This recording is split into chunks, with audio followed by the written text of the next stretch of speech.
ಮರೆಯದ ಭಾರತ ರತ್ನವು ನೀನಾಗು, ಕನ್ನಡ ಹಿರಿಮೆಯ ಮಗನಾಗು, ಕನ್ನಡ ನುಡಿಯ ಸಿರಿಯಾಗು, ಹಿಂದೂಸ್ಥಾನವು ಎಂದು ಮರೆಯದ ಭಾರತ ಕನ್ನಡ ನುಡಿಯ ಸಿರಿಯಾಗು, ಕನ್ನಡ ನುಡಿಯ ಸಿರಿಯಾಗು, ನಾಯಕ ನೀನಾಗು, ಭಾರತೀಯರ ವಿಶ್ವ ಪ್ರೇಮವ ಮೆರೆಸುವ ಜ್ಞಾನಿಯು ನೀನಾಗು, ಭಾರತೀಯರ ಭವ್ಯ ಭವಿಷ್ಯವ ಬೆಳಕಿನ ವಿಜ್ಞಾನಿ ನೀನಾಗು, ಹಿಂದೂಸ್ಥಾನವು ಎಂದು ಮರೆಯದ ಭಾರತ ರತ್ನವು ನೀನಾಗು, ಕನ್ನಡ ಹಿರಿಮೆಯ ಮಗನಾಗು, ಕನ್ನಡ ನುಡಿಯ ಸಿರಿಯಾಗು, ಭೂಮಂಡಲದ ಹಾಹಾಕಾರವ ನೀಗುವ ಶಕ್ತಿಯು ನೀನಾಗು, ಮಾರಕ ಶಕ್ತಿಯ ದೂರಗೈಯುವ ವೀರ ಶಿರೋಮಣಿ ನೀನಾಗು.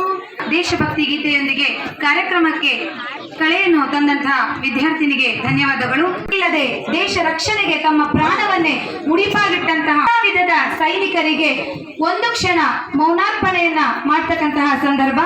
ದಯಮಾಡಿ ತಾವೆಲ್ಲರೂ ಇದ್ದಲ್ಲಿಯೇ ಎದ್ದು ನಿಲ್ಲಬೇಕಾಗಿ ಕೇಳಿಕೊಳ್ತಾ ಇದ್ದೇನೆ. ಯಾರೂ ಕೂಡ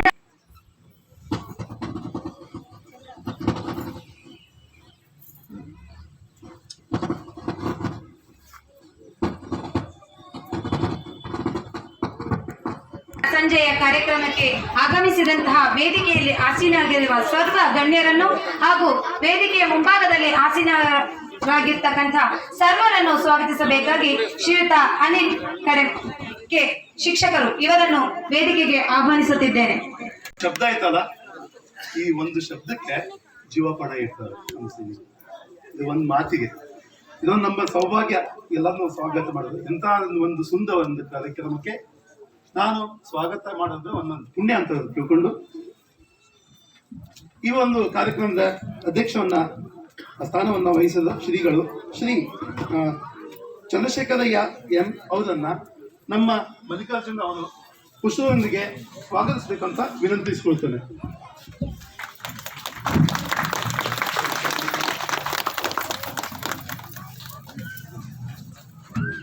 ಈ ಒಂದು ಕಾರ್ಯಕ್ರಮಕ್ಕೆ ಮೆರುಗನ್ನು ಮೂಡಿಸಿದಂಥ ನಮ್ಮ ಜನಪ್ರಿಯ ಶಾಸಕರು, ಹೊನ್ನಾಳಿ ಮತ್ತು ನ್ಯಾಮತಿಯ ತಾಲೂಕಿನ ಮುಖಂಡರು ಈ ಒಂದು ಕಾರ್ಯಕ್ರಮಕ್ಕೆ ನಮ್ಮ ಗ್ರಾಮಕ್ಕೆ ಆಗಮಿಸಿದ್ದಾರೆ. ಶ್ರೀ DJ ಶಾಂತನಗೌಡರು ಅವರು ಶಾಸಕರು, ನಮ್ಮ ಗ್ರಾಮದ ಸೌಭಾಗ್ಯ. ಇವತ್ತು ನಮ್ಮ ಗ್ರಾಮಕ್ಕೆ ಬಂದರೆ ಶ್ರೀ ಕೆ ಸುಭಾಷ್ ಅವರು ಅವರನ್ನ ಪುಷ್ಪದಂತೆ ಸ್ವಾಗತಿಸುತ್ತೆ ಹೇಳ್ಕೊಳ್ತೇನೆ. ಮಾಜಿ ಸಚಿವರು, ನಾಯಕರು ಈ ಒಂದು ಕಾರ್ಯಕ್ರಮಕ್ಕೆ ಆಗಮಿಸಿದ್ದಾರೆ. ಶ್ರೀ MP ರೇಣುಕಾಚಾರ್ಯ ಅವರು ನಮ್ಮ ಕಾರ್ಯಕ್ರಮಕ್ಕೆ ಆಗಮಿಸಿದ್ದಾರೆ. ಶ್ರೀ ಪಾಲಾಕ್ಷಕರ್ ರಾಜೀವ್ ಅವರು ಪುಷ್ಪದೊಂದಿಗೆ ಸ್ವಾಗತಿಸಬೇಕಾಗಿ ವಿನಂತಿಸಿಕೊಳ್ತೇನೆ. ಅಧ್ಯಕ್ಷರು ಹಾಗೂ ದಾವಣಗೆರೆ ಯೂನಿವರ್ಸಿಟಿ NSS ಸಂಯೋಜನಾಧಿಕಾರಿಗಳು ಡಾಕ್ಟರ್ ಅಶೋಕ್ ಕುಮಾರ್ ವಿ ಪಾಡೆ ನಿಮ್ಮ ಒಂದು ಕಾರ್ಯಕ್ರಮಕ್ಕೆ ಆಗಮಿಸಿದ್ದಾರೆ. ರಮೇಶ್ ಅವರು ಅವರನ್ನ ಪುಷ್ಪದೊಂದಿಗೆ ಸ್ವಾಗತಿಸಬೇಕು. ಮಾಜಿ ಸೈನಿಕರ ವಿಭಾಗ KPSSC ಅಧ್ಯಕ್ಷರು ಹಾಗೂ ಸದಸ್ಯರು, ಹೊನ್ನಾಳಿ ಮತ್ತು ನ್ಯಾಮತಿ ತಾಲೂಕಿನ ಮಾಜಿ ಸೈನಿಕರ ಕ್ಷೇಮಾಭಿವೃದ್ಧಿ ಸಂಘ ಶ್ರೀ ಯು ದಯವಿಟ್ಟು ಪುಷ್ಪವನ್ನು ನೀಡಿ ಸ್ವಾಗತಿಸಬೇಕು. ಇದನ್ನ ನಾವು ಸ್ವಾಗತಿಸುತ್ತೇವೆ.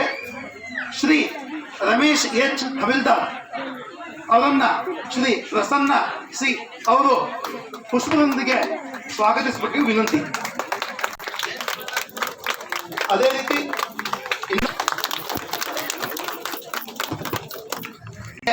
ನಮ್ಮ ಸಂದೀಪ್ಗೆ,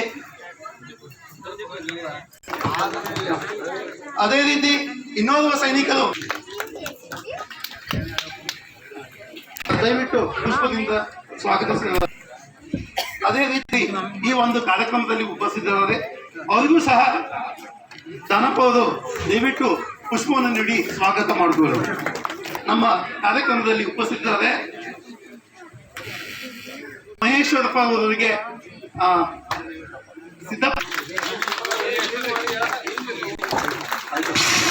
ಷಣ್ಮುಖಪ್ಪನವರು ಸಹ ಸ್ಪೀಕರು ರಾಮಪ್ಪವರು ಸಹಿತ ಈ ಒಂದು ಕಾರ್ಯಕ್ರಮಕ್ಕೆ ಉಪಸ್ಥಿತರಾದರೆ ಅದಕ್ಕೂ ಸಹ ಪುಷ್ಪವನ್ನು ಇಲ್ಲಿದ್ದಾರೆ, ಅದಕ್ಕೂ ಸಹ ಪುಷ್ಪವನ್ನು ನೀಡಬೇಕಾಗಿ ಈ ಒಂದು ಕಾರ್ಯಕ್ರಮಕ್ಕೆ ಆಗಮಿಸಿದ್ದಾರೆ.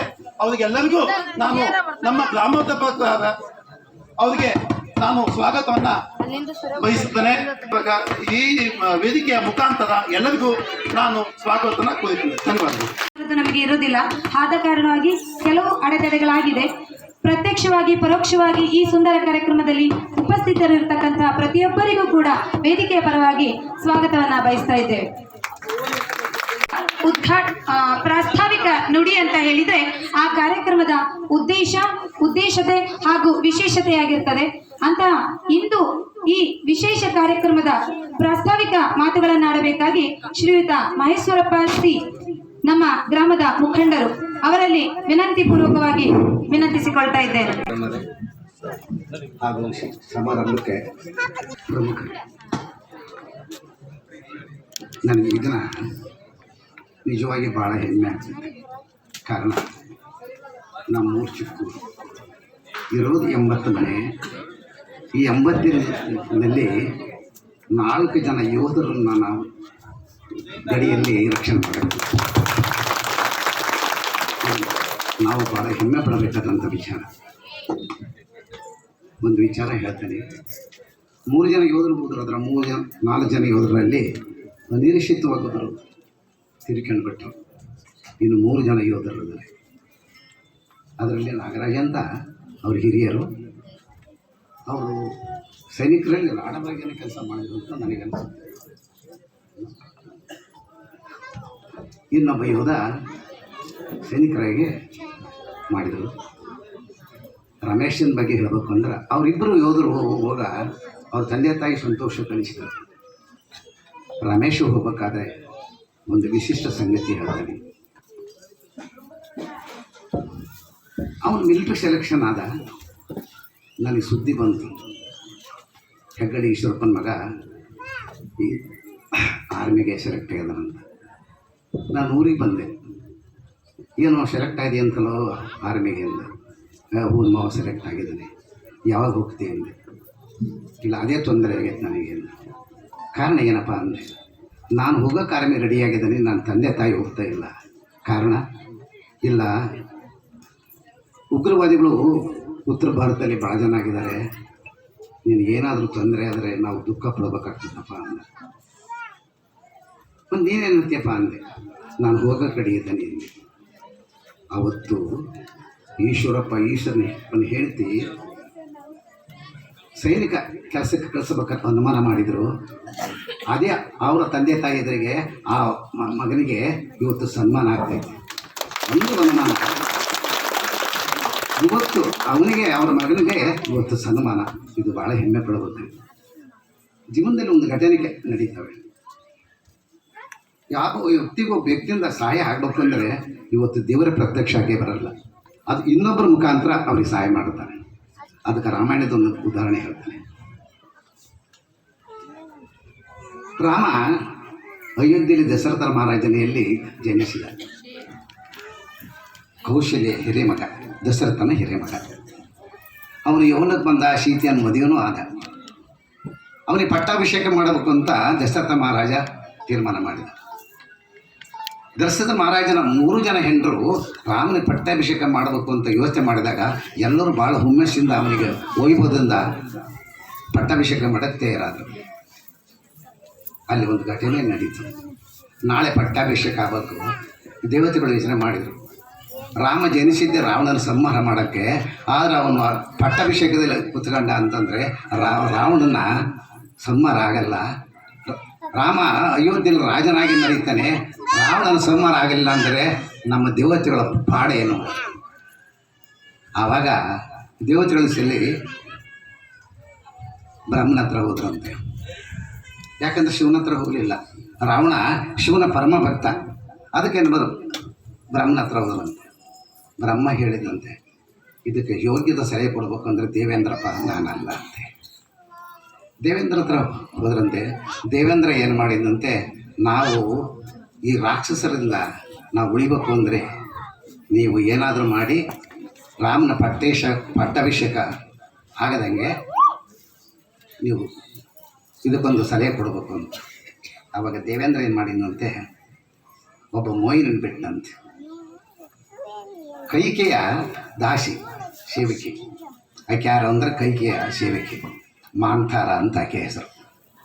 ಆ ಮೊಯ್ನಿ ಮಾಂಥಾರದ ಮನಸ್ಸಿನಲ್ಲಿ ಪ್ರವೇಶ ಮಾಡಿದಂತೆ.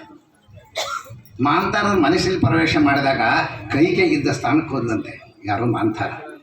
ಆ ಕೈಕೆಗೆ ಹೇಳಿದಂತೆ, ಅಮ್ಮ ರಾಣಿ, ರಾಮನಿಗೆ ಪಟ್ಟಾಭಿಷೇಕ ಆಗದನ್ನು ತಡೆದು ನಿನ್ನ ಮಗ ಭರತ ಈ ದೇಶದ ಈ ಅಯೋಧ್ಯೆ ಭರತ ಪಟ್ಟಾಭಿಷೇಕ ಮಾಡಿದರೆ ಈ ದೇಶದ ಮಹಾರಾಜ ಆಗ್ತಾನೆ, ಅವನ ಕೀರ್ತಿ ಬೆಳಿತೈತಿ, ನಿನ್ನ ಕೀರ್ತಿನ ಬೆಳಿತೈತಿ, ಇದಕ್ಕೆ ಮೊದಲು ವ್ಯವಸ್ಥೆ ಮಾಡೋದಂತೆ. ಕೈಕೆ ಹೇಳಿದಂತೆ, ಎಂತ ಮಾತಾಡ್ತೀನಿ ನೀನು ಅಂತ. ಹೌದಮ್ಮ, ನಿನ್ನ ಕೀರ್ತಿ ಬೆಳಬೇಕು, ಭರತನ ಕೀರ್ತಿ ಬೆಳಬೇಕು ಅಂದರೆ ನೀನು ಅವನಿಗೆ ಪಟ್ಟಾಭಿಷೇಕ ಕೊಡೋಕ್ಕೆ ದಶರಥ ಮಹಾರಾಜನ ಕೇಳುವಂತ. ಆವಾಗ ಕೈಕೆ ಇವಳ ಮಾತನ್ನು ಕೇಳಿಕೆ ಅಂತ, ಇದು ದೇವತೆಗಳು ವ್ಯೂಹ. ದಶರಥ ಮಹಾರಾಜನಿಗೆ ಹೇಳಿದಂತೆ, ನನ್ನ ಮಗನಿಗೆ ಪಟ್ಟಾಭಿಷೇಕ ಆಗಬೇಕು, ರಾಮ ಕಾಡಿಗೆ ಹೋಗ್ಬೇಕು ಅಂತ. ಇದೇ ರೀತಿ ಅಲ್ಲಿ ಮಾಡಿದ್ದು ಯಾರು ಅಂದರೆ ದೇವತರ ಮುಖಾಂತರ ಕೈಕೆಗೆ ಹೇಳಿದ. ಇದೇ ರೀತಿ ಅವನ ಜೀವನದಲ್ಲಿ ರಮೇಶ್ ನಿಂತಿಲ್ಲ. ನಾನು ಬಂದೆ, ಅವನಿಗೆ ಕೇಳಿದೆ, ಮತ್ತೇನು ಮಾಡ್ತೀಯಪ್ಪ ನೀವು ಹೋಗೋದ ಬಗ್ಗೆ ಅಂತ. ಇಲ್ಲ, ನಾನು ಹೋಗೋಕ್ಕೆ ತೆರೆದೀನಿ, ನಾನು ದಾವಣಗೆರೆ SP ನನಗೆ ಒಂದು ಸರ್ಟಿಫಿಕೇಟ್ ಬೇಕು ಅಂತ ಕೇಳಿದೆ. ಆಯಿತು, ನಾನು ಕೊಡಿಸ್ತೇನೆ ಸರ್ಟಿಫಿಕೇಟ್, ಬರ್ತೇನೆ ನನ್ನ ಜೊತೆ ದಾವಣಗೆರೆಗೆ. ಬರ್ತೇನೆ ಅಂತ ನನ್ನ ಜೊತೆ ಬಂದ. ಸಾಯಂಕಾಲ ಹೋದ್ವಿ ಇಬ್ಬರು. ಸಾಯಂಕಾಲ ನಮ್ಮ ಮನೆಗೆ ಹೋದರೆ ನಮ್ಮ ಮನೆ ಮೇಲೆ ಬಾಡಿಗೆಯಲ್ಲಿ ಫಸ್ಟ್ ಫ್ಲೋರ್ನಲ್ಲಿ ಆ ಪೊಲೀಸ್ ಡಿಪಾರ್ಟ್ಮೆಂಟ್ನ ಕೆಲಸ ಮಾಡಿದ್ದ ಪೊಲೀಸ್ ಇದ್ದ. ಸಾಯಂಕಾಲ 8 ಗಂಟೆಗೆ ನಮ್ಮ ಮನೆಗೆ ಕರೆಸಿದೆ. ನೋಡಪ್ಪ, ನಮ್ಮೂರ ಆಯೋಧ, ನಮ್ಮ ಸಂಬಂಧ, ಇವನು ಸೇನೆಗೆ ಸೆಲೆಕ್ಟ್ ಆಗಿದ್ದಾನೆ, ಅವನಿಗೆ ದಾವಣಗೆರೆ SP ಒಂದು ಸರ್ಟಿಫಿಕೇಟ್ ಬೇಕು, ನೀನು ಯಾರನ್ನು ಕಾಣಬೇಕು ಅಂತ. ಅದಕ್ಕೆ ಯಾಕೆ ವ್ಯವಸ್ಥೆ ಮಾಡ್ತೀರಿ? ನಾನು SP ಅವ್ರ ಕಾರಣಕ್ಕೆ ಡ್ರೈವರ್ ಆಗಿದ್ದೀನಿ, ನಾನು ವ್ಯವಸ್ಥೆ ಮಾಡ್ತೀನಿ ಅಂತ. ಒಳ್ಳೆ ಕೆಲಸ ಆಯ್ತು, ಮತ್ತು ನಾಳೆ ಕೊಡಿಸ್ಬಿಡಪ್ಪ, ಪ್ರಯತ್ನ ಮಾಡಿ ಅಂದೆ. ಇಲ್ಲ ಸರ್, ಒಂದು 3 ದಿವಸ ಬೇಕು, ಅವರು ರಜೆ ಮೇಲೆ ಇದ್ದಾರೆ SP ಅಂತ. 3 ದಿವಸ ಆಯ್ತು, ಮತ್ತೆ ಕೇಳಿದೆ, ಬಂದಲ್ಲಪ್ಪ ಅಂತ. ಆಯ್ತಣ್ಣ, ಅದು ಏನು ಕೊಟ್ಟರೆ ಸರ್ಟಿಫಿಕೇಟ್ನ ಸೈನ್ ಮಾಡಿಸಿ ಬರ್ತೀನಿ ಅಂದ. ರಮೇಶ ಸರ್ಟಿಫಿಕೇಟ್ ಕೊಟ್ಟ, ಅವರು ಸೈನ್ ಮಾಡಿಕೊಟ್ರು. ಇದು ನನ್ನಿಂದ ಅವನು ಹೋದ ಅಂತ ಹೆಮ್ಮೆ ಪಡಲ್ಲ, ಅವನಿಗೆ ಒಳ್ಳೇದಾಗಬೇಕಿತ್ತು, ಅವನು ಸೈನಿಕ ಆಗಬೇಕಿತ್ತು, ಅವನು ಇವತ್ತು ಅವನ ಸಮಾರಂಭದಲ್ಲಿ ಭಾಗಿಯಾಗಬೇಕಿತ್ತು, ನಿಮ್ಮೆಲ್ಲರ ಆಶೀರ್ವಾದ ಬೇಕಾಗಿತ್ತು. ಆ ಭಗವಂತ ನನ್ನ ಮುಖಾಂತರ ಆ ಕೆಲಸ ಮಾಡಿದ, ನಾನು ಮಾಡಿದ್ದಲ್ಲ.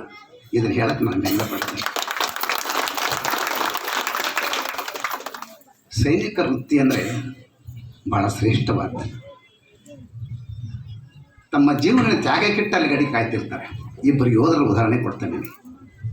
ಕಾರ್ಗಿಲ್ ಯುದ್ಧ ಆದಾಗ 1998ರಲ್ಲಿ ಹಿಮಾಚಲ ಪ್ರದೇಶದ ಒಬ್ಬ ಯೋಧ ಗಡಿ ಕಾಯ್ತಿದ್ದಂತೆ. ಅವನು ಕರ್ನಲ್ಲೇನ ಆಗಿದ್ದ. ಅವನು 12 ವರ್ಷ ಆಗಿರ್ತೈತಿ, ಅವನು ಮದುವೆ ಆಗಿರ್ತೈತಿ, ಹೆಂಡತಿ ಗರ್ಭವತಿಯಾಗಿರ್ತಾಳೆ. ಹೆಂಡತಿ ನೋಡೋಕ್ಕೆ ಅಂತ ಬರ್ತಾನೆ. ಒಂದು ತಿಂಗಳು ರಜೆ ಹಾಕಿ ಆ ತಾಯಿ ಹತ್ರ ತಾನು ಹೆಂಡತಿ ಹತ್ರ ಇರ್ತಾನೆ. ಅವ್ರ ತಾಯಿ ಇರ್ತಾಳೆ, ಅವನಿಗೆ ತಂದೆ ಇರಲ್ಲ.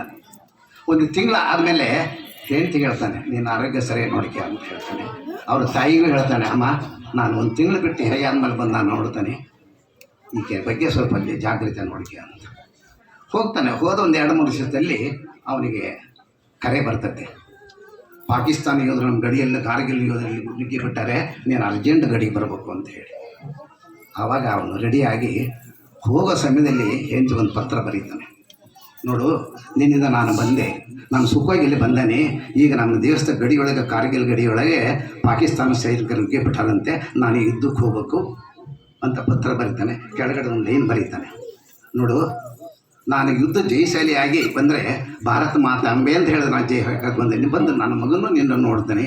ಒಂದು ವೇಳೆ ನಾನು ಯುದ್ಧದಲ್ಲಿ ಹುತಾತ್ಮ ಆದ ಅಂದರೆ ನಾನು ಹುಟ್ಟ ಮಗು ಈಗ ಕಾರ್ಗಿಲ್ ಅಂತ ಹೆಸರಿಡುವಂಥ ಪತ್ರ ಬರೀತಾನೆ. ಇದು ಎಂಥ ವಿಚಾರ ಬರೀ. ಹೋಗ್ತಾನೆ, ಯುದ್ಧಕ್ಕೆ ಹೋಗ್ತಾನೆ. ಯುದ್ಧ ಶುರುವಾಗ್ತೈತಿ. 10 ಜನ ಪಾಕಿಸ್ತಾನಿ ಯೋಧರನ್ನು ಹೊಡಿತಾನೆ. ಒಬ್ಬ ಪಾಕಿಸ್ತಾನದ ಹಿಂದಿಂದ ಬಂದು ಅವನಿಗೆ ಗುಂಟೇಟು ಹೊಡೆದು ಹುತಾತ್ಮ ಆಗಿಬಿಡ್ತಾನೆ. ಆ ಸುದ್ದಿ 24 ಆ ತಾಯಿಗೂ ಮತ್ತು ಅವನ ಹೆಂಡತಿಗೆ ಬರ್ತೈತಿ. ಅದನ್ನು ಕೇಳಿ ಆಘಾತಕ್ಕೊಳಗಾಗ್ತಾನೆ.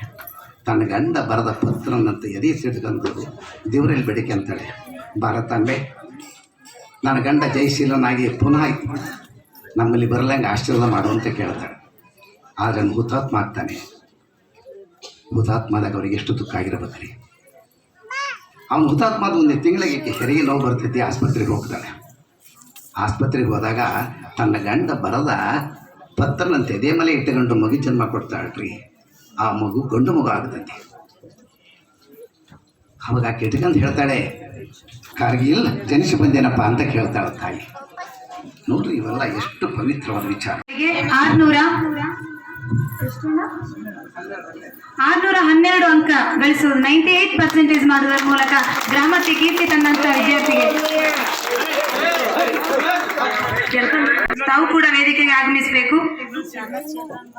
ಹೇಮಂತ್ 561 ಅಂಕ ಗಳಿಸುವುದರ ಮೂಲಕ ಗ್ರಾಮಕ್ಕೆ ಕೀರ್ತಿ ತಂದಂತ ಈ ಈವರು ವಿದ್ಯಾರ್ಥಿಗಳಿಗೆ ಗ್ರಾಮದ ಮುಖ್ಯಸ್ಥರಾದ ಶ್ರೀಯುತ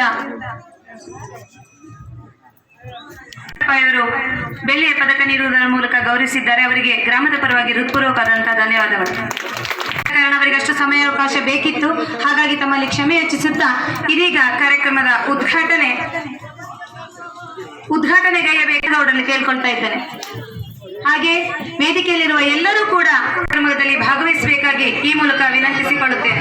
ಸೇವೆಯನ್ನು ಸಲ್ಲಿಸಿ ಗಡಿಭಾಗದಲ್ಲಿ ನಮ್ಮ ಭಾರತೀಯರನ್ನ ರಕ್ಷಣೆ ಮಾಡಿ ಸ್ವಗ್ರಾಮಕ್ಕೆ ಆಗಮಿಸಿದ ಹವಾಲ್ದಾರ್ ಎಚ್ ರಮೇಶ್ರವರೇ, ನಾಗರಾಜರವರೇ, ರವಿಕುಮಾರ್ ಅವರೇ, ಹೇಮನಗೌಡರು ಇವತ್ತು ನಮ್ಮ ಮಧ್ಯೆ ಇಲ್ಲ. ಸಹೋದರಿ ನೆನಪಾಡಿಲು ಅವರ ತಂದೆಯರು ಹಿರಿಯರಾದ ಈಶ್ವರಪ್ಪನವರು ಸಹ ವೇದಿಕೆ ಮೇಲೆ ಉಪಸ್ಥಿತರಾದ ಕ್ಷೇತ್ರದ ಶಾಸಕರಾದ ಡಿ ಜಿ ಶಾಂತಗೌಡ್ರೆ, ವೇದಿಕೆ ಮೇಲೆ ಉಪಸ್ಥಿತಿರುವ ಎಲ್ಲ ಗೌರವಿತ ಗಣ್ಯಮಾನ್ಯರೇ, ನಿವೃತ್ತ ಯೋಧರಾದ ಗಂಗಾಧರವರೇ, ರಾಮಣ್ಣವರೇ, ವಾಸಪ್ಪನವರೇ, ಈ ಒಂದು ಕಾರ್ಯಕ್ರಮದಲ್ಲಿ ಪಾಲ್ಗೊಂಡಂತ ಎಲ್ಲ ಹಿರಿಯ ಗೌರವದ ಗಣ್ಯಮಾನ್ಯರೇ, ಶ್ರದ್ಧೆಯ ತಾಯಿಂದರೇ, ಸಹೋದರ ಸಹೋದರಿಯರೇ, ಮಾಧ್ಯಮದ ಸ್ನೇಹಿತರೆ, ಇವತ್ತು ಚಿಕ್ಕರಳ್ಳಿ ಗ್ರಾಮ ಬಹಳ ಚಿಕ್ಕ ಗ್ರಾಮ. ಮಾತಾಡ್ತಾ ಮಹೇಶ್ವರಪ್ಪನವ್ರು ಹೇಳಿದರು, 80 ಮನೆಗಳು, 4 ಜನ ಯೋಧರನ್ನ ಕೊಡುಗೆ ಕೊಟ್ಟಂತ ಸಣ್ಣ ಗ್ರಾಮ ಆದರೂ ಚಿಕ್ಕರಳ್ಳಿ ಗ್ರಾಮದ ಎಲ್ಲ ಬಂಧುಗಳಿಗೆ, ಇವರ ಎತ್ತ ತಂದೆ ತಾಯಿಗಳಿಗೆ, ಕುಟುಂಬದ ಸದಸ್ಯರಿಗೆ ನಾನು ಧನ್ಯವಾದ ಸಲ್ಲಿಸ್ತಾ ಇದ್ದೀನಿ. ಸಮಯದ ಅಭಾವ ಹೆಚ್ಚು ಮಾತನಾಡಿದೆ, ಯಾಕಂದ್ರೆ ಲಾಲ್ ಬಹದ್ದೂರ್ ಶಾಸ್ತ್ರಿ ಅವರು ಹೇಳಿದ್ರು, ಜೈ ಜವಾನ್ ಜೈ ಕಿಸಾನ್. ಯೋಧರು ಬಹುಶಃ ಇವತ್ತು ಏನಾಗಿದೆ ಅಂದ್ರೆ, ನಮ್ಮ ಮಕ್ಕಳನ್ನ ಯಾರನ್ನು ಗಡಿ ಭಾಗದಲ್ಲಿ ಸೇವೆಯನ್ನು ಮಾಡಕ್ಕೆ ನಾವ್ಯಾರು ಕಳಿಸಲ್ಲ. ಯಾಕಂದ್ರೆ ಅವರ ಮಕ್ಕಳು ಹೋದ್ರೆ ಆತಂಕದಲ್ಲಿ ಇಡೀ ಕುಟುಂಬ. ಆ ಯೋಧರು ಗಡಿ ಭಾಗಕ್ಕೆ ಹೋಗುವ ಸಂದರ್ಭದಲ್ಲಿ, ಆ ಸೇವೆ ಸಲ್ಲಿಸುವ ಸಂದರ್ಭದಲ್ಲಿ ಇಡೀ ಕುಟುಂಬ ಅವರಿಗೆ ಹಾರೈಸಿ ತಿಲಕ ಇಟ್ಟು ಕಳಿಸ್ತಾರೆ. ಅದೃಷ್ಟವಶಾತ್ ಬದುಕಿ ಬರ್ತಾರೆ ಎಷ್ಟೋ ಜನ ನಾವು ಯುದ್ಧ ಭೂಮಿಯಲ್ಲಿ ಮರಣ ಹೊಂದಿದ್ದನ್ನು ಕೇಳಿದ್ವಿ. ಪರಕೀಯ ಯೋಧರ ಗುಂಡಿನ ಬಲಿಯಾಗಿದ್ದಾರೆ. ಇವತ್ತು ಅವರ ಜೀವನದ ಅಂಗು ತೊರೆದು ಹೋರಾಟ ಮಾಡಿ ನಮ್ಮನ್ನು ರಕ್ಷಣೆ ಮಾಡಿದ್ದಾರೆ. ಇದು ನಮಗೆ ಹೆಮ್ಮೆ. ಬಹುಶಃ ಯೋಧರು ಇಲ್ದ ಇದ್ರೆ, ಗಡಿ ಭಾಗದಲ್ಲಿ ನಾವ್ಯಾರು ಯೋಧರು ಇಲ್ದ ಇದ್ದಿದ್ರೆ, ನಾವೇನ ದಾವಣಗೆರೆ, ಕರ್ನಾಟಕ, ಮಧ್ಯ ಕರ್ನಾಟಕ, ದಾವಣಗೆರೆ, ನಮ್ಮ ಕರ್ನಾಟಕ ಮತ್ತು ವಿಶೇಷವಾಗಿ ದಾವಣಗೆರೆ, ಮಧ್ಯ ಕರ್ನಾಟಕ ಬಹಳ ಸುರಕ್ಷಿತವಾಗಿದ್ದೀವಿ ನಾವು, ಹೊರನಾಡಿ ಮತ್ತು ಹಳ್ಳಿಗಳು. ಆದರೆ ಗಡಿ ಭಾಗದಲ್ಲಿ ದಿನನಿತ್ಯ ಗುಂಡಿನ ಸದ್ದುಗಳು. ನಾವು ಮಲಗಿದಾಗ ಎಲ್ಲೋ ಸ್ವಲ್ಪ ಸಣ್ಣ ಇದಾದ್ರೆ ಗಾಡಿಯಲ್ಲಿ ಎದ್ದು ಕೂತ್ ಬಿಡ್ತೀವಿ. ಆದ್ರೆ ಪ್ರತಿ ದಿವಸ ಆ ಗುಂಡಿನ ಶಬ್ದಗಳನ್ನು ಕೇಳಿ ಗಡಿಪಾಲಿರ್ತಕ್ಕಂಥ ಜನರನ್ನು ರಕ್ಷಣೆ ಮಾಡಿ ಬಂದಂತ ನಮ್ಮ ಯೋಧರಿಗೆ ನಿಜವಾಗಿ ಇವತ್ತು ನಾವು ತುಂಬ ಹೃದಯದ ಅಭಿನಂದನೆ ಸಲ್ಲಿಸಬೇಕಾಗಿದೆ. ನಾನು ನಮ್ಮ CR ಶಿವಾನಂದ ಉಪಾಧ್ಯಕ್ಷ ಮಾತಾಡ್ತಾ ಇದ್ದೀನಿ. ಆ ಯೋಧರು ಬರುವ ಸಂದರ್ಭದಲ್ಲಿ ಪಕ್ಷಾತೀತವಾಗಿ ಆ ರೀತಿ ಎತ್ತಿ ತಿಲಕ ಇಟ್ಟು ಪುಷ್ಪವನ್ನು ಹಾಕಿ ಸ್ವಾಗತ ಮಾಡಿದೆ. ನಮ್ಮ ಶಿವಾನಂದ್ ಹೇಳಿದೆ, ಅದೇ ಯಾವ್ದೋ ಚುನಾವಣೆಯಲ್ಲಿ ಭಾರತೀಯ ಜನತಾ ಪಾರ್ಟಿ ಅವ್ರು ಗೆದ್ರೆ ಅವ್ರಿಗೆ ಆರ ತುರೈ ಸನ್ಮಾನ ಬಹುಪರ, ಅದೇ ಕಾಂಗ್ರೆಸ್ ಗೆದ್ರೆ ಆ ಕಡೆ. ಆದ್ರೆ ಪಕ್ಷಾತೀತವಾಗಿ ಹಬ್ಬದ ವಾತಾವರಣ ಇದೆ. ಸಣ್ಣ ಗ್ರಾಮ ಅದು, ಮಹಿಳೆಯರು ಒಳಗೊಂಡಂತೆ ಯೋಧರು ಅವರನ್ನ ಸ್ವಾಗತಿಸಿ ಹಿರಿಯರು ಇವತ್ತು ಬಹಳ ಸಂತೋಷದಿಂದ ಅವರ ತಂದೆ ತಾಯಿಗಳು ಕೆಳಗಡೆ ಇದೆ. ನೀವು ಆ ಕಣ್ಣುಗಳನ್ನ ನೋಡ್ತಿದ್ದೀರಿ. ನಿಜವಾಗ್ಲೂ ಇದು ಬಹಳ ಸಂತೋಷದ ಸಮಯ ಅಂತ ನಾನು ಹೇಳಕ್ಕೆ ಇಚ್ಛೆ ಪಡ್ತೀನಿ. ಮತ್ತು ರೈತರು ಇವತ್ತು ಅವರ ತೋಳುಬಲದಿಂದ ಭೂಮಿಯನ್ನೇ ಉಳುಮೆ ಮಾಡಿ ಹದ ಮಾಡಿ ಬಿತ್ತನೆ ಮಾಡಿ ಆ ಫಲ ಬಂದು ನಮಗೆ ಕೊಡ್ತಾರೆ. ರೈತರಿಲ್ಲದೆ ಇದ್ರೆ ನಾವು ಯಾರು ಹೊಟ್ಟೆ ತುಂಬ ಊಟ ಮಾಡ್ತಾ ಇರ್ಲಿಲ್ಲ. ಅದಕ್ಕೋಸ್ಕರ ಭಾರತ ದೇಶದ ಬೆನ್ನೆಲುಬು ರೈತ ಅಂತಾರೆ. ಯೋಧರು ರೈತರು ನಮ್ಮ ಎರಡು ಕಣ್ಣುಗಳು. ಬಹಳ ಅತ್ಯಂತ ಒಳ್ಳೆ ಸಮಯ, ಸುಂದರವಾದ ಸಂಜೆ, ತಿಲಕವನ್ನು ಅಳಿಸಿದ್ದನ್ನು ನಾವೆಲ್ಲ ನೋಡಿದೀವಿ. ಎಂತ ದುರಂತ ಇದು. ಬಹುಶಃ ಜಮ್ಮು ಕಾಶ್ಮೀರದಲ್ಲಿ ಇವರಿಗೆಲ್ಲ ಗೊತ್ತಿದೆ. ಅದ್ರ ಬಗ್ಗೆ ನಾನೀಗೆಲ್ಲ ಯೋಧರೇ ರುಂಡ ಚಂಡವನ್ನು ತಾಯಿ ಕೊಚ್ಚಿ ಫುಟ್ಬಾಲ್ ಆಡಂಗೆ ಆಡಿದ್ದಾರೆ ಪಾಕಿಸ್ತಾನದವರು. ಈಗಲೂ ದಿನನಿತ್ಯ ಯುದ್ಧ ನಡೀತದೆ ನೋಡ್ತಾ ಇದ್ರಿ. ಇಸ್ರೇಲ್, ಇರಾನ್, ಅಮೆರಿಕ, ಬೇರೆ ಬೇರೆ ಯಾವ ರೀತಿ ಸಾವು ನೋವುಗಳು ನೋಡ್ತಾ ಇದೀವಿ. ಹಾಗಾಗಿ ಯೋಧರು ಪುಣ್ಯದ ಕೆಲಸ ಮಾಡಿ ಬಂದಿದ್ದಾರೆ. ಅವರಿಗೆ ತುಂಬು ಹೃದಯದ ಅಭಿನಂದನೆ ಸಲ್ಲಿಸಿ, ಇದ್ರ ಜೊತೆಗೆ ಮಲ್ಲಯ್ಯನವರ ಚಂದ್ರಶೇಖರ ಸುಪುತ್ರ ವಿನೋದ್ ಮಠ 98% ಗಳಿಸಿದರೆ, ಮತ್ತು ರಮೇಶ್ ರವರ ನಾಗರಾಜ್ ಅವರ ಮಗ ಹೇಮಂತ್ ಸೆಕೆಂಡ್ PU 94% ಗಳಿಸಿದ್ದಾರೆ. ಅವರಿಗೆ ಮಹೇಶ್ ಅವರು ಅಭಿನಂದನೆ ಸಲ್ಲಿಸಿದ್ದಾರೆ. ಇದೇ ರೀತಿ ಮಕ್ಕಳು ಈಗೆಲ್ಲ ದುಡ್ಡು ಕೊಟ್ರೆ ಸೀಟು ಸಿಗಲ್ಲ, ಸರ್ಕಾರಿ ಕೆಲಸನೂ ಸಿಗಲ್ಲ. ಏನಿದ್ರು ಹೆಚ್ಚು ಪ್ರತಿಭೆಗಳು ಹೊರಮುಖ ಅಂಕಗಳನ್ನು ಕಳಿಸಿದ್ರೆ ಮಾತ್ರ ಸಾಧ್ಯ. ನಮ್ಮ ಮಕ್ಕಳಿಗೆ ಕಡ್ಡಾಯವಾಗಿ ಶಿಕ್ಷಣ ಕೊಡಿಸಿದಾಗ ನಿಮ್ಮ ಕುಟುಂಬದ ಭವಿಷ್ಯ ಉಜ್ವಲ ಆಗುತ್ತೆ ಅಂತ ತಿಳಿಸಿ, ಬಹಳ ಒಳ್ಳೆ ಕಾರ್ಯಕ್ರಮ. ಬಹಳಷ್ಟು ಜನ ಮುಖಂಡರು ಮಾತಾಡಿದರೆ ಅನಿವಾರ್ಯವಾಗಿ ನಾನು ಕ್ಷಮೆ ಯಾಚಿಸ್ತೀನಿ. ಯೋಧರಲ್ಲಿ ಮತ್ತು ಶಾಸಕರಲ್ಲಿ, ವೇದಿಕೆ ಎಲ್ಲ ಮುಖಂಡರಲ್ಲಿ ಅನಿವಾರ್ಯವಾಗಿ ನಾನು ಹೇಳಿದೆ. ಮಲ್ಲಿಕಾರ್ಜುನ ಶಿವರವರು 9ನೇ ತಾರೀಕು ಬಹಳ ದೊಡ್ಡ ಕಾರ್ಯಕ್ರಮ ಇದೆ. ಅದು ಯಾವ ಯಡಿಯೂರಪ್ಪನ ಕಾರ್ಯಕ್ರಮ ಪಕ್ಷಾತೀತ, ಅದ್ರ ಬಗ್ಗೆ ಮಾತಾಡಲ್ಲ. ಅದರ ಪೂರ್ವಭಾವಿ ನಾಳೆ ದಾವಣಗೆರೆ ದೊಡ್ಡ ಸಭೆ ಇದೆ. ಹಾಗಾಗಿ ಆ ಒತ್ತಡದಲ್ಲಿ ನಾನು ಅನಿವಾರ್ಯವಾಗಿ ತೆರಳಬೇಕಾಗಿದೆ. ದಯಮಾಡಿ ವೇದಿಕೆ ಮುಗಿಸ್ತಕ್ಕಂಥ ಎಲ್ಲ ನಮ್ಮ ಯೋಧರಿಗೆ, ಉಪಸ್ಥಿತಿರುವ ಶಾಸಕರ ಗಣ್ಯಮಾನ್ಯರಿಗೆ, ತಮ್ಮೆಲ್ಲರಿಗೂ, ಮಾತೆಯರಿಗೆ, ಹಿರಿಯರಿಗೆ, ಸೋದರ ಸೋದರಿಗೆ, ಇವರ ಬಂಧು ಬಾಂಧವರಿಗೆ ವಂದಿಸಿ ಮತ್ತು ಕ್ಷಮೆನ್ಯಾಸ ಅನಿವಾರ್ಯವಾಗಿ ನನಗೆ ಅವಕಾಶವನ್ನು ಕೊಡಬೇಕಂತೇಳಿ ವಿನಂತಿಯನ್ನು ಮಾಡಿ ಅವಕಾಶ ಕೊಡೋಕ್ಕೆ ಧನ್ಯವಾದ ಸಲ್ಲಿಸಿ ನಾನು ಮಾತು ಮುಗಿಸ್ತೀನಿ. ಭಾರತ್ ಮಾತಾ ಕಿ, ಭಾರತ್ ಮಾತಾ ಕಿ. ನಾವೆಲ್ಲ ರಾಜಕಾರಣಿಗಳು, ಮುಖಂಡರಿಗೆ, ಆದ್ರೆ ಪಕ್ಷಾತೀತವಾಗಿ ಭಾರತ ಮಾತೆಯ ಮಕ್ಕಳಾಗಿ ಭಾರತ ಮಾತೆಯನ್ನ ಸ್ಮರಿಸಬೇಕು. ಯೋಧರು ಭಾರತ್ ಮಾತೆಗೆ ಜಯ ಅಂತಾರೆ. ಹಾಗಾಗಿ ನಾವೆಲ್ಲ ಭಾರತ ಮಾತೆಯ ಮಕ್ಕಳು ವಂದಿಸಿದ ಶುಭವಾಗಲಿ. ಧನ್ಯವಾದ.